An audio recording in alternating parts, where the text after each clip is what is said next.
In this video, I'm going to go over the textbook module 2, talk about formatting numbers. In the previous video, we were formatting text with different colors and fonts, fill colors, dealing with cell styles. Now we're going to talk about the different ways that you can format numbers.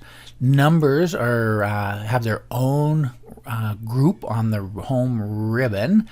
And right now, these have already been pre-formatted. I'm going to clear the formats so we can talk about a few different things. So I'm going to clear formats.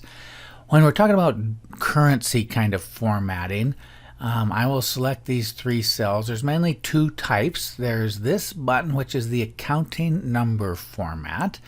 Or if I hit this drop down, here's the same thing as if you hit that $sign, but there's also one called currency. So what's the difference?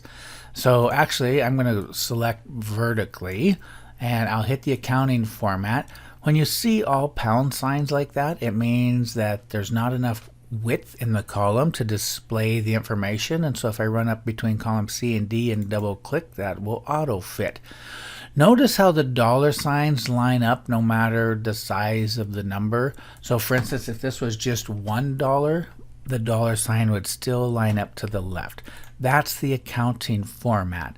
The other thing I want to mention on the accounting format is if the number is 0, it will put in a dash. And so I constantly have students looking at a solution file or a video, and they'll see that dash, and so they literally will type a dash in their cell. And I'm like, no, that's not what it is. It's 0 in the accounting format. Okay, so notice what a 0 looks like. Notice where the $signs are. That's the accounting format. If you were to choose the currency format, the $signs go next to the numbers. So sometimes it's called the floating $sign format because it floats right up next to the number. And notice what happened to the 0. It looks like a 0.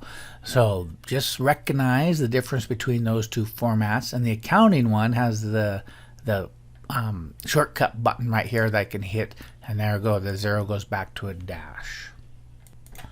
On both of these formats, I can customize them. So if I were to hit the dialog box expander here, and it opens up the format cell dialog box. Here's the accounting format. I can choose to have 0 decimal places. I can choose a different symbol. Maybe you're dealing with a currency that's from a different country. And on the currency format, not only can I choose again whether to have 0 or more decimal places at the symbol, but I can choose how to show negative numbers. You can have it just stay black with a negative sign in front. You can have it be red. You can have it be black with the parentheses or red with the parentheses. So there's a little bit of more customization if you open up the dialog box in here. So I will make it accounting and with 0 decimal places and leave that alone. And that's what that looks like. It looks like an accounting format. Now if I run down here, notice it says custom. I think the reason it says custom is they applied the accounting format and they want 0 decimal places, right? So rather than doing what I just showed you by opening up the dialog box and changing this to 0, you can also change the number of decimal places by hitting this button, which increases it, or this one will decrease it. So if I hit decrease 2, then all of a sudden the format goes to custom. It's still the accounting format, but for some reason if you use these buttons to decrease the decimal places, then it changes this classification up here to custom. Your book will mention to not put $signs on everything. I mean, so realistically, I could make all of this accounting. Notice I don't have room in the column, so I got to double click to auto fit. I could make all of this accounting. I think we're talking dollar amounts here, right? I could go ahead and make it so we got 0 decimal places across all of that. But the point is all of those $signs starts making your workbook look very busy. And so their recommendation is you make the top row the accounting format, and the rest of this we can just make a generic number format, because obviously if the top row is currency, well then the rest of the data below that's probably currency. And so right here is a number, what they call comma style. So basically it just puts in the commas, but it'll take out the $signs. And so now at the comma style format, and again, I can reduce the decimals to 0. Of course, it went to custom. The comma style, I think, is basically you just go with number like this. If I open up that dialog box, use 1,000 separator and change it to 0. That will get you the same idea. So it throws in the commas at it's basically 1,000 separator and gives you 0 decimal places, but now I'm not sitting with dollar signs all over the place. Obviously, you also can do the accounting format on these. Well, I'll open up the dialog box. You can do accounting, 0 decimal places, and just have no symbol. So that would accomplish the same thing. And then it's going to treat the zeros the way you want them to be treated. It'll treat negative numbers with the parentheses. And you could do the same thing with currency. Let's talk about percentages. Notice this column heading says percent change.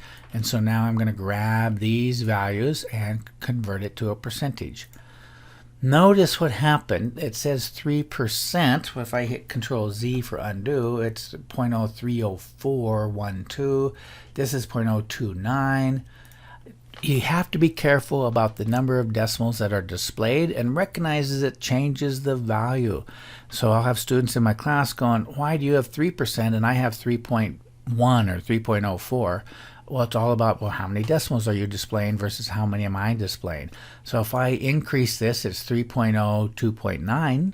If I go one more, 3.04, 2.93. And watch this, when I go back again, that went from 2.9 to 3. And so you have to be careful with what you're looking at. The number in the cell never changes. All we're doing up here is what's being displayed. What's being displayed is 3.04. What's in the cell is 3.0421592, blah, blah, blah, and it goes on forever, I assume. Right? That number stays there no matter what we display. I only want to display 1 or 2 decimal points. That's fine, but don't forget the number that's in the cell is going to be whatever it is. It's going to be some big number. We're only changing how we see it.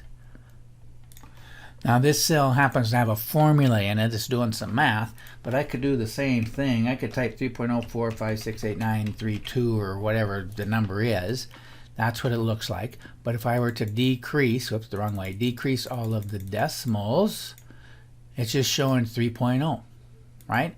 But then I look up here in the formula bar and you'll actually see the entire number. So again, the changing the decimals changes how it looks, but it doesn't change the actual value sitting in the cell. So that's important. That trips up a lot of people all the time because they'll read the spreadsheet, what they're seeing, and think that's what's there, when in reality it could be something completely different in the cell.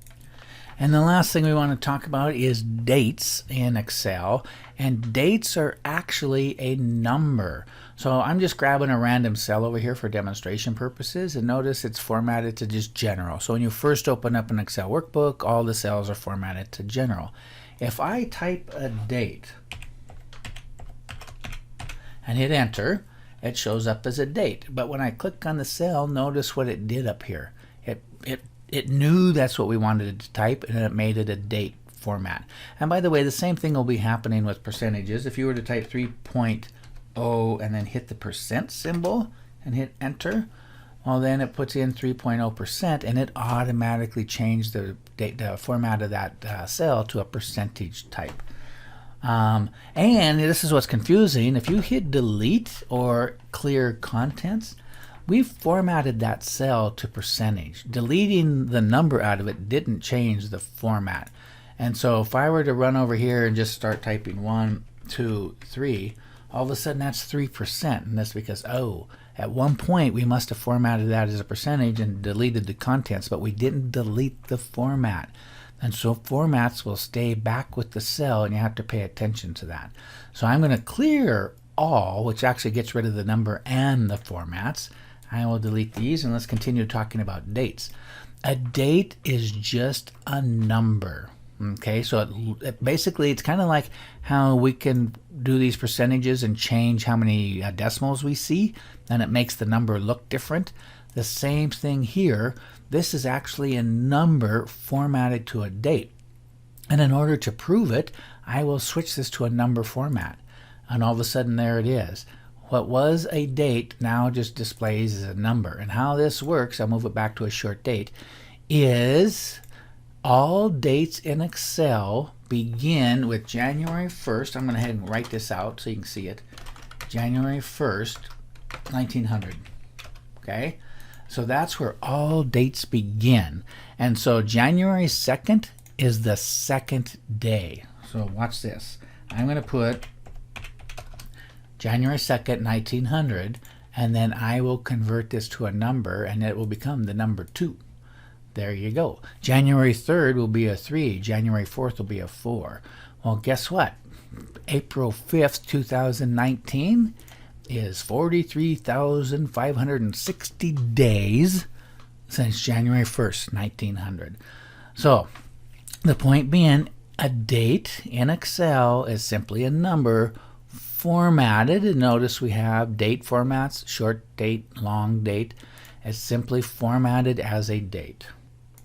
Now what's nice about dates being numbers is I can now have another date 5 days later, and I want to know what's the difference between those two dates. I can simply go equal this date minus that date, and it will tell me that it's 5 days because it's basically just doing the math on the two numbers that are back there.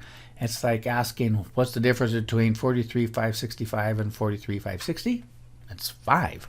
And so as long as you want to know the days between dates, you just have to subtract the two dates. And by the way, that only works for days. If I wanted to know how many months or how many years between two dates, we'll learn of a different method later in the quarter. And the last thing I want to emphasize here is we formatted these to be dates, right? Or the fact that we typed a date, it automatically formatted it to be date. And if I were to hit delete on the keyboard, don't forget that those are dates. And so again, you have a user typing along 1, 2, 3, 4, 5, and everything looks different. And it's because of formatting that's been left on those cells. And you're like, well, why is that 1/3/1900? Well, it's because it's formatted as a date and you type the number 3 in there. And so that's the third day from January 1st, 1900. If you want to clear everything, run up to this eraser and say clear all. So that will clear the formats. And then if somebody types a 3 in here, it will show up as a 3. The last thing I'll talk about, as long as we're talking about date, and that is time. I don't think in this chapter we go over time, but as long as we're talking about formatting numbers, let's go ahead and discuss time. It's the same thing as a date in terms of being a number, but what it is, it's a fraction of a day. So what that means, if I were to put the fraction 1/2 or 0.5 and convert that to a time, it's going to be 12 noon because it's half of a day. All right, 1.0, let me go ahead and type 1.0.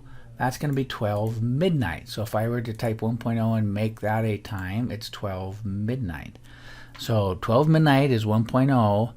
0.5 is 12 p.m. So what would 0.75 be? Or for that matter, 0.25. Whoop. Right, so a quarter of a day. If 12 o'clock is one whole day and 12 p.m. is half of it, well, a quarter of a day would be 6 a.m., right? And 3/4 of a day is, let me go time, 6 p.m. So that's all time is. Time is simply a fraction. Now you can type the time without typing the number, right? So if I were to sit here and type 6:03 a.m., enter. There it is. It puts it in, and notice it's a custom format, probably some kind of time format. But if I convert that to a number, it's 0.025.